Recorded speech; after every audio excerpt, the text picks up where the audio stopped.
Halo, assalamualaikum teman-teman. Selamat memulai aktivitas. Terima kasih yang masih mau mendengarkan vlog saya. Saya Bram. Nah, sekarang banyak sekali masalah yang timbul karena coronavirus yang sedang pandemik ini, teman-teman. Jadi banyaklah, terutama yang terserang itu sektor ekonomi, teman-teman. Bidang yang kita sama-sama geluti, bidang marketing juga kena dampaknya. Jadi saya mau sedikit bicara nih, teman-teman.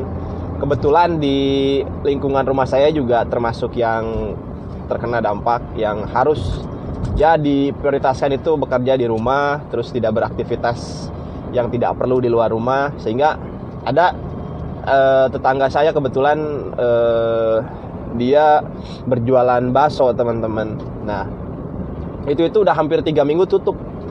Jadi bisa kebayang dia punya sumber income dari mana gitu. Dari 3 minggu ini udah tutup. Jadi tidak berjualan, teman-teman, karena memang dihimbau untuk tidak berjualan.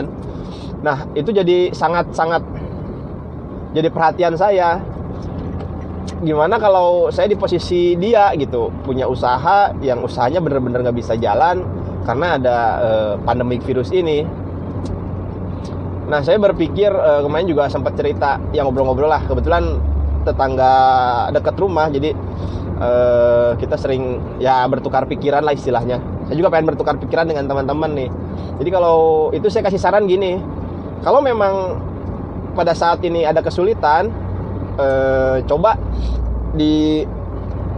mungkin kalau misalnya kita berdagang, kan berdagang itu memang akan terjadi kerumunan, memang akan terjadi pengumpulan masalah.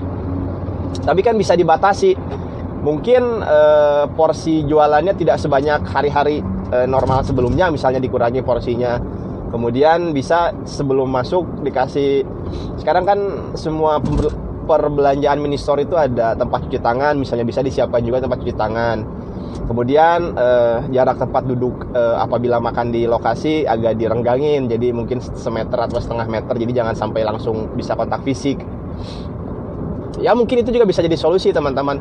Terus kemudian saya bicara lagi solusi berikutnya, gimana kalau misalnya jualan baksonya dikemas. Jadi kayak yang lagi musim sekarang nih, teman-teman, misalnya bakso aci misalnya seblak itu kan dikemas, kemudian begitu mau dimakan dimasak sendiri gitu. Mungkin bisa juga jadi option. Jadi mungkin bumbunya dipisah, terus bakso atau pangsitnya dan lain sebagainya itu dipisah. Jadi nanti tinggal direbus aja. Jadi bisa lebih praktis. Intinya bisa dijual secara online gitu, tidak harus buka toko.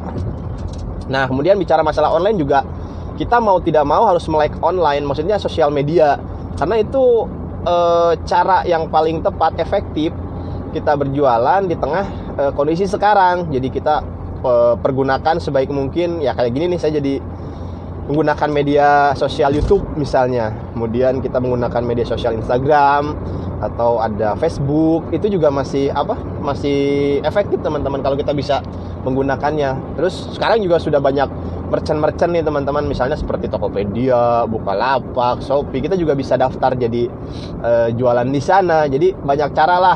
Kalau kita mau ikhtiar, kita pasti ada jalan keluarnya. Kemudian berikutnya coba diverifikasi, maksudnya diversifikasi. Jadi dirubah coba bisnisnya, usahanya. Ya mungkin keahliannya jualan bakso, oke lah jualan bakso, tapi coba dipikirkan lagi jualan yang lain. Misalnya kalau sekarang kan lagi sangat diperlukan itu, misalnya seperti ini nih, masker kain. Kemudian bisa juga hand sanitizer atau lain sebagainya lah. Banyak pasti dengan kondisi sekarang, ada juga permintaan barang yang banyak gitu. Jadi mulailah peka. Jadi meskipun kita cuman keahliannya jualan bakso, tapi kalau misalnya kita lebih peka, mungkin kita bisa cari sumber rezeki yang baru. Ya itu mungkin saya kasih solusi ke rekan saya. Mudah-mudahan rekan saya bisa mendengarkan video ini.